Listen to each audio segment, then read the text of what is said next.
या इस देश में कोई काम करो कहने के लिए नहीं आता, काम बंद करो, काम स्टे करो, रोको, इसके लिए लोग आते हैं। अभी कल मैं मध्य प्रदेश गया था, तो वो मंडला में एक रोड बहुत ख़राब है, बहुत ख़राब है। तो मैंने कल उनको बोला कि मैं क्षमा मांगता हूँ आपकी कि आपको बहुत दिनों से तकलीफ हो रही है, और तुरंत उन्होंने उसको सस्पेंड किया और मैंने कहा नया टेंडर निकालो और पूरा इसको सुधारो। हम लोग जो यहाँ एंटरप्रेन्योर हैं वो आपके मुकाबले बहुत छोटी छोटी कंपनियाँ चला रहे हैं, पर हम लोग रोज कोई परेशानी से जूझते हैं।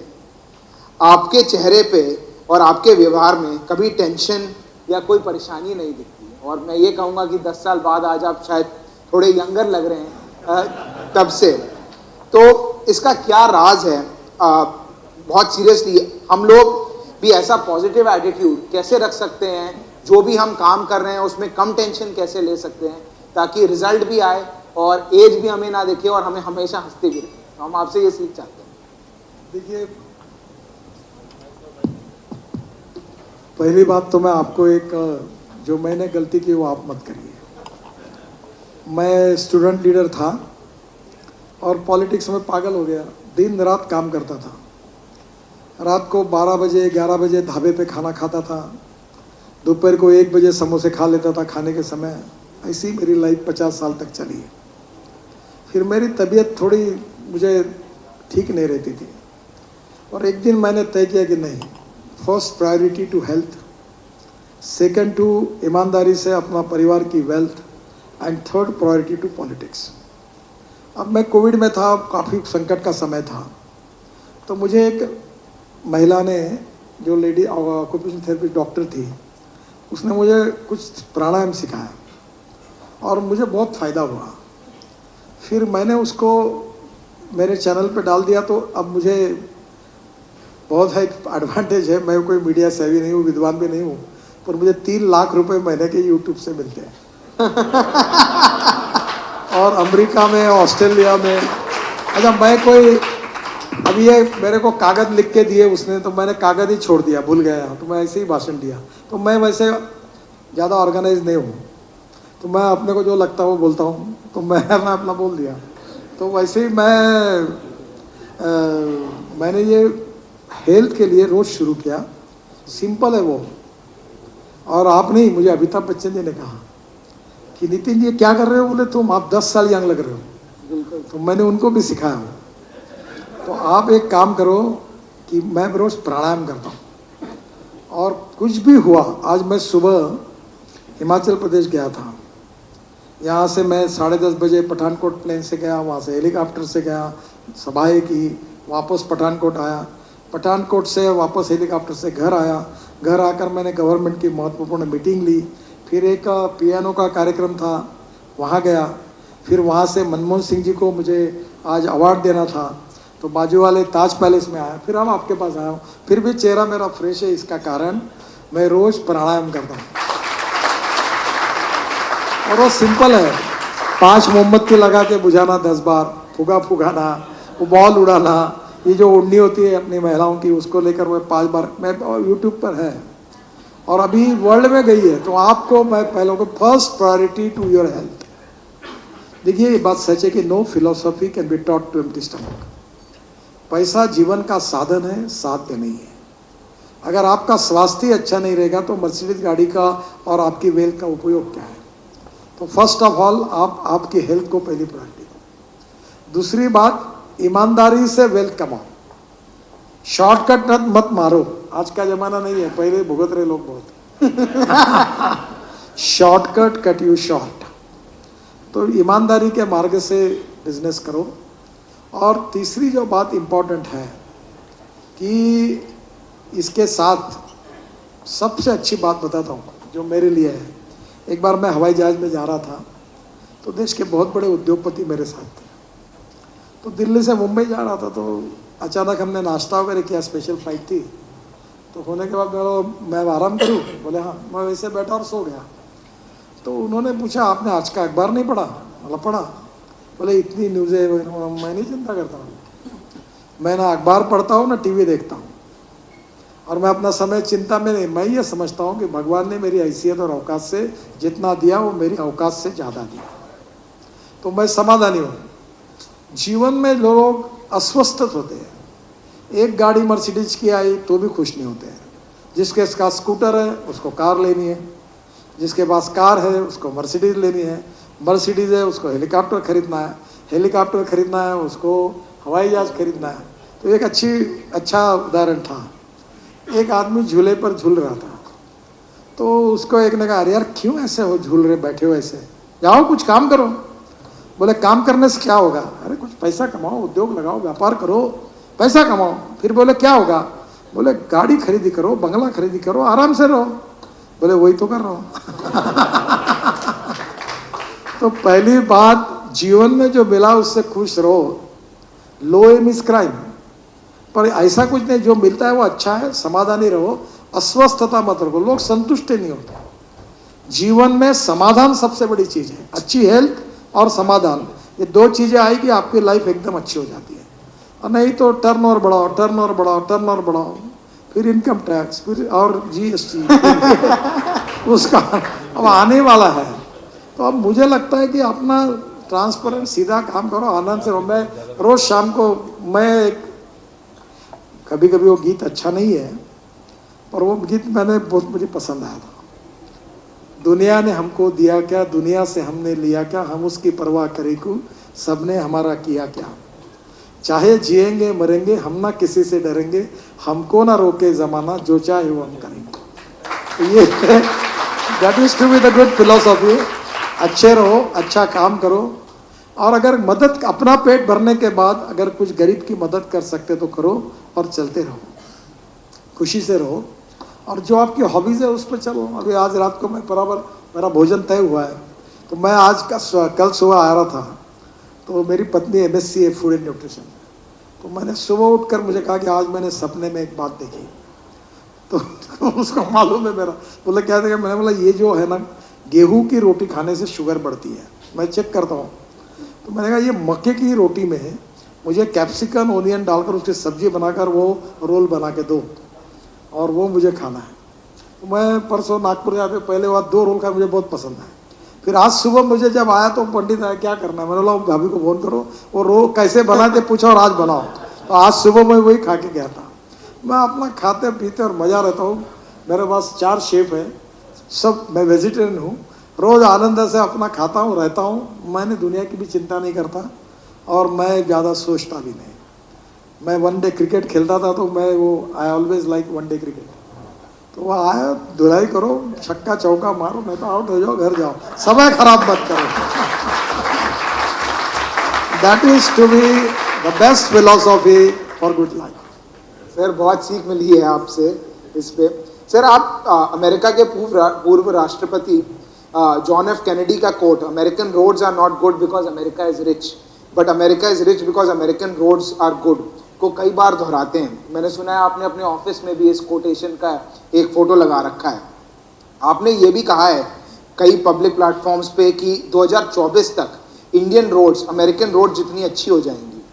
कई बार जब बड़े नेता इतना विशाल लक्ष्य अपने सामने रखते हैं तो एक लंबा समय अपने सामने रखते हैं जिसमें या तो वो काम को पूरा कर सकें या लोग वो उनका प्रॉमिस भूल जाएं। आपने अपने सामने सिर्फ 2 साल का एक समय रखा है, तो ये कैसे होगा सर? और रोड नेटवर्क इतना अच्छा होने का से इंडियन इकोनॉमी पे क्या प्रभाव पड़ेगा?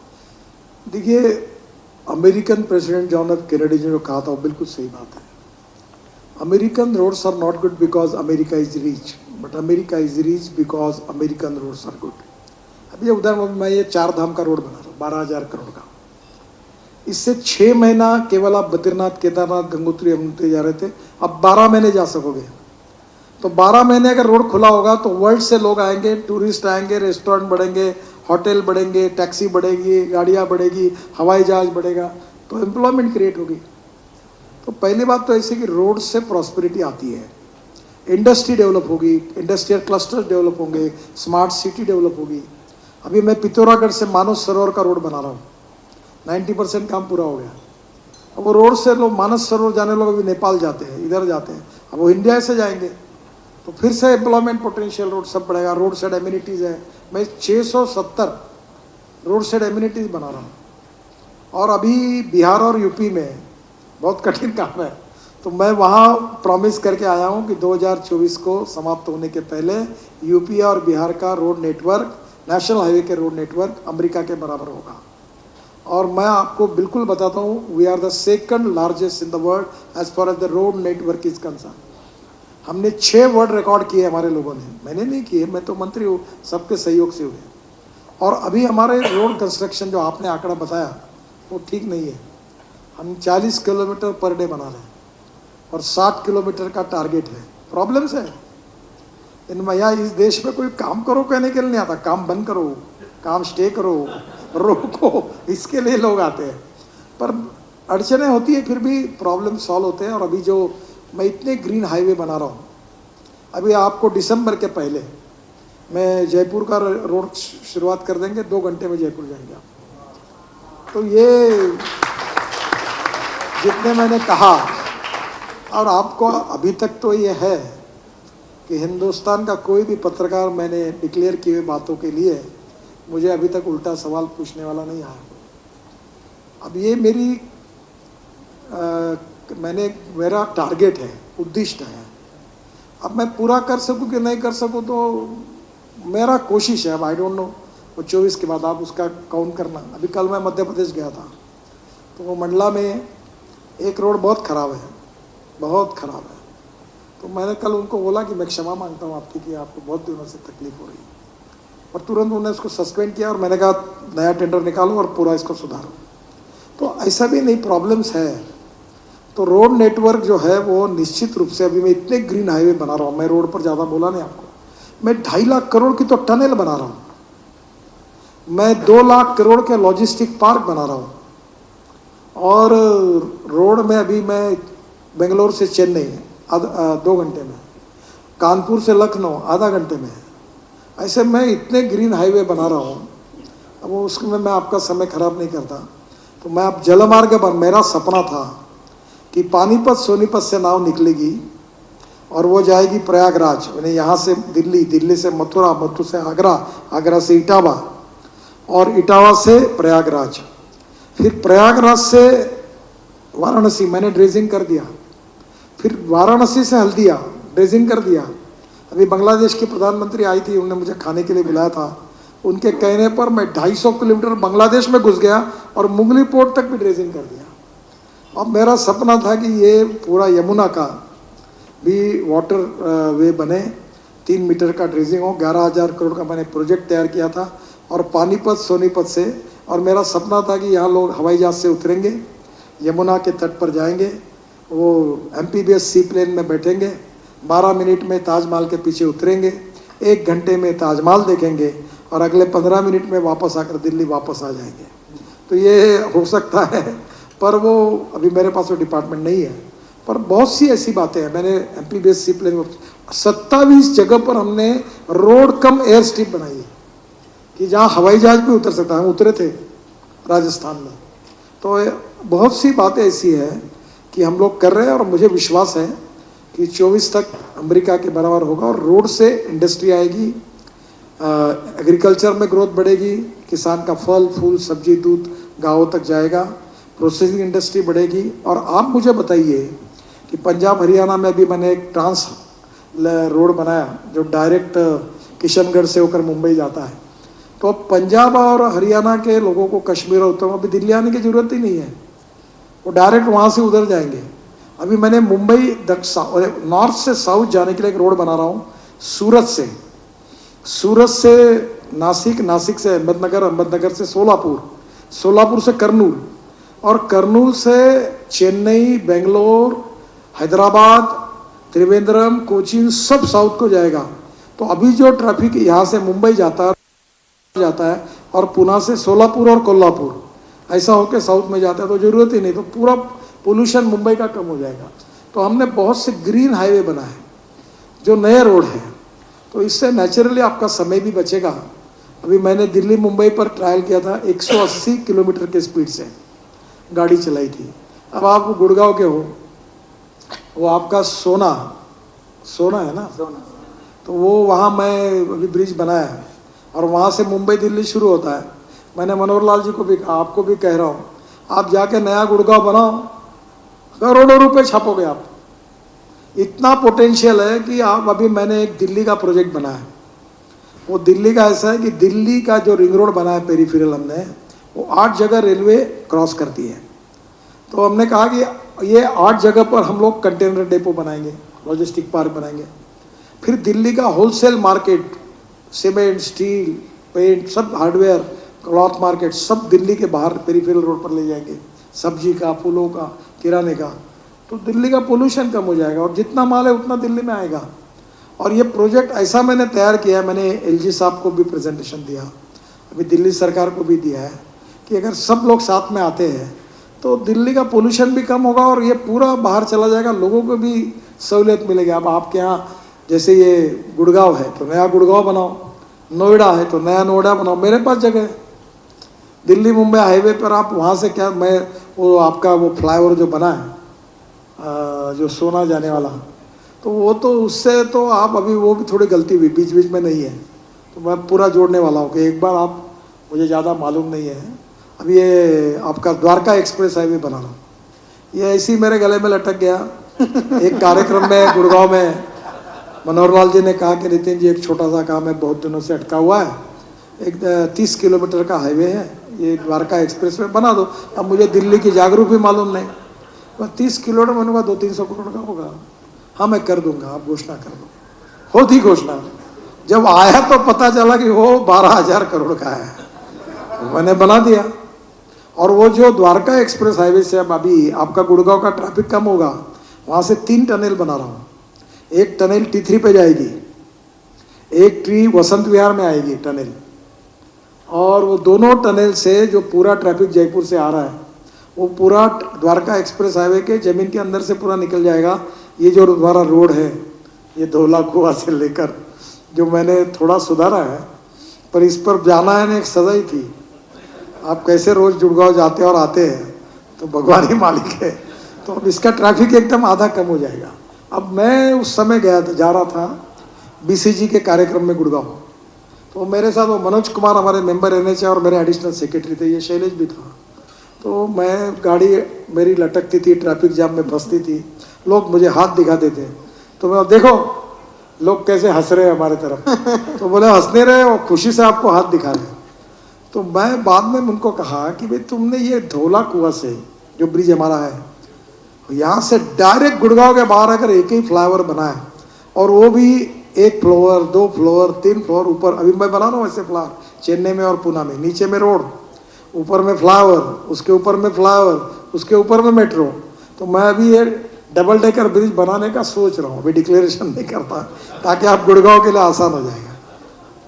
सर मेरे को पूरा देश तो नहीं, पर जैसे यूपी में ये रोड्स का अनुभव लेने का सौभाग्य मिला है, और जैसे मैं पूर्वांचल रीजन में भी गया हूँ, जो एक समय पे देश का सबसे पिछड़े हुए रीजन में से आता था, और आज के दिन मैं विश्वास के साथ कह सकता हूँ जो रोड्स उधर हैं, शायद 10 साल पहले लोग कल्पना भी नहीं कर सकते थे कि ऐसी रोड्स। अभी एक वाराणसी से कलकत्ता हाईवे बना रहे ग्रीन, और एक गोरखपुर से सिलगुड़ी बना रहे हैं, ये दोनों रोड 60,000 करोड़ के हैं। और उसके साथ लखनऊ से वाराणसी भी हम लोग बना रहे हैं। तो धीरे यूपी बदल जाएगी। अभी मैं कल जा रहा हूँ बिहार 2-4 दिन में, तो ये पटना से दिल्ली मेरे अंदाज से 6 घंटे में हो जाएगा।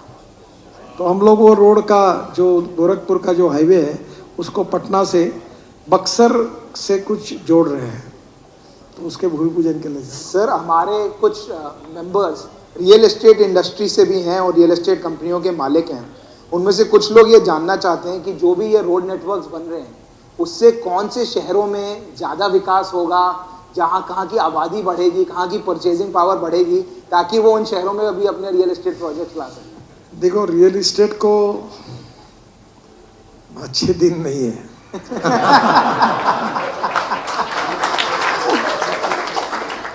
तुम्हारी आदत ऐसी है कि तुमने अभी तक 50 लाख करोड़, 2 करोड़, 5 करोड़ के फ्लैट बेचे हैं। हमारे देश में जो आबादी है उसमें से केवल 10% आबादी ऐसी है जो 10 लाख रुपए के ऊपर का घर खरीद सकती है। अब पहले तुमने मुंबई में इधर उधर दनादन बनाए, क्योंकि आपको मालूम था कि 10 रुपए का माल बनाओ और 20 रुपए कमाओ, 8 रुपए व्हाइट में और 2 रुपए इसमें। तो ये धंधा चला और खूब कमाई हुई।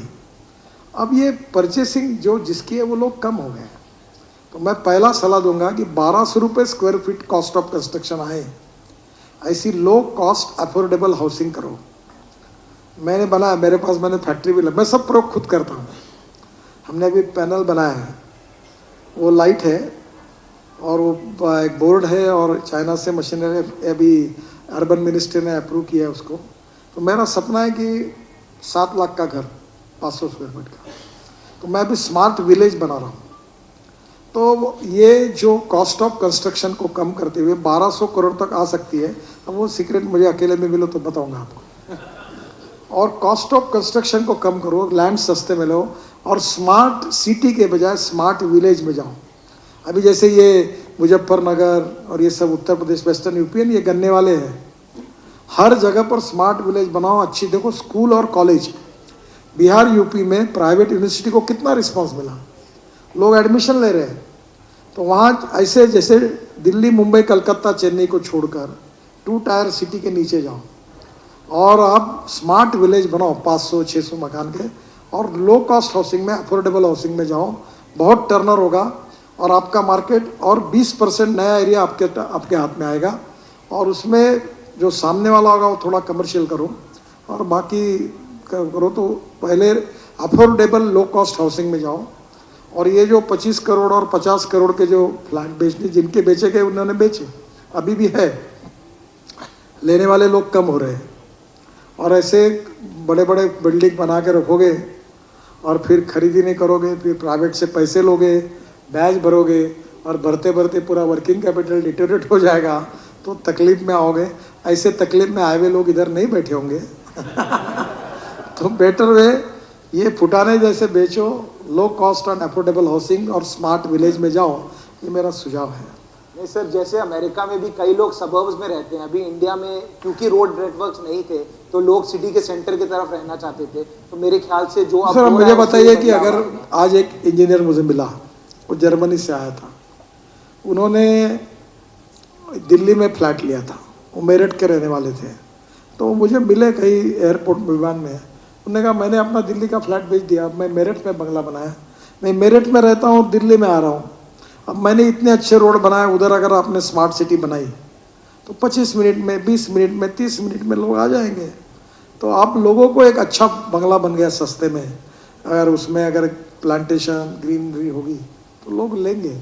तो सब जो मेन जगह पर ही फ्लैट बनाकर वहीं अगर डेवलपमेंट करोगे तो जगह भी कम है, कॉस्ट भी बढ़ेगी। तो मुझे लगता है this can be good option. Sir आखिरी सवाल मेरे तरफ से, सर देश में और दुनिया में 3 आधुनिक व्हीक्यूलर इंजन की आप भी बात कर रहे हैं, जिसमें इलेक्ट्रिकल, इथेनॉल बेस्ड और हाइड्रोजन बेस्ड। आप इन तीनों का इंडिया में इम्प्लीमेंटेशन टाइमलाइन कैसे देखते हैं? एज एंटरप्रेन्योर्स हमारे कई मेंबर ऑटो पार्ट सप्लायर्स हैं, इस इंडस्ट्री से जुड़े हुए हैं, इथेनॉल प्लांट्स लगा रहे हैं, तो उन्हें कहाँ निवेश करना चाहिए? इनमें से कौन सा टेक्नोलॉजी का पल्ला लॉन्ग टर्म में भारी है? देखिए हमारा इंपोर्ट 16 लाख करोड़ का है। अल्टरनेटिव जो है वो समुद्र है। तुम्हारे और हमारे बीच में हम पूरी भी ताकत लगाए तो भी ये इंपोर्ट कम करने में कठिनाई है। तो पहली बात तो इथेनॉल ग्रीन फ्यूल है, वो शुगर के जूस मोलाइसिस BAV मोलाइसिस से बनता है, तो वो शुगर फैक्ट्री बना रही है। दूसरा जो इथेनॉल है वो ब्रोकन राइस और फूड ग्रेन और मक्के से बनता है, वो भी इकोनॉमिकली वायबल है, तो वो आप बना सकते हैं। अभी 450 करोड़ लीटर इथेनॉल बनता है और 20% पेट्रोल में ऐड करेंगे तो 1000 करोड़ लीटर लगेगा। तो अभी वही डिमांड पूरी नहीं होती। तो आप बिल्कुल जाइए, आने वाले 5 साल में जितनी फैक्ट्री लगाएंगे कोई प्रॉब्लम नहीं। फिर बांग्लादेश के प्रधानमंत्री और श्रीलंका के मंत्री मुझे मिले थे अभी परसों, तो बोलते हैं इथेनॉल एक्सपोर्ट करोगे।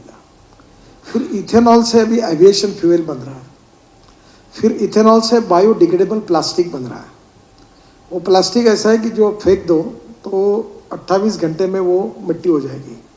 तो अभी ये जो आपका पेप्सी और कोक है, ये वर्ल्ड में अपनी बॉटल जो है ये बायोडिग्रेडेबल प्लास्टिक की इथेनॉल से बनाई, ब्राज़ील में बनता है, उससे काम कर रही है। तो इथेनॉल अभी बायोमास से बन रहा है। तो इथेनॉल की इकोनॉमी 2 लाख करोड़ की करनी है। अब मैंने फ्लेक्स इंजन लाया है। फ्लेक्स इंजन का मतलब है कि टोयोटो की एक कैमरी करके गाड़ी है, वो 40% इलेक्ट्रिसिटी तैयार करती है और 60% पेट्रोल पे चलती है। अब टोयोटा के पूरे मॉडल फ्लेक्स इंजन पे आ रहे हैं, इसमें 100% इथेनॉल और इलेक्ट्रिक। तो पेट्रोल का भाव 20 से 25 रुपये लीटर से आया है, ऐसा समझकर एवरेज मिलेगा, तो सेविंग है। फिर अभी इथेनॉल की कैलोरिक वैल्यू और माइलेज पेट्रोल के तुलना में कम था। 1 litre petrol equal to 1 litre 300 ml of ethanol. तो एक बार मैंने ऐसे ही पढ़ा, तो रशिया में इसमें रिसर्च हुआ था, तो मुझे लगा कि ये इंटरेस्टिंग है। तो मैंने मेरे एक मित्र को, जो MSc ऑर्गेनिक केमिस्ट्री में प्रोफेसर थे, उनको काम को लगाया, वो साइंटिस्ट को इंडिया में बुलाया और मैंने उनसे डिस्कस किया। मैं कन्विंस हो गया।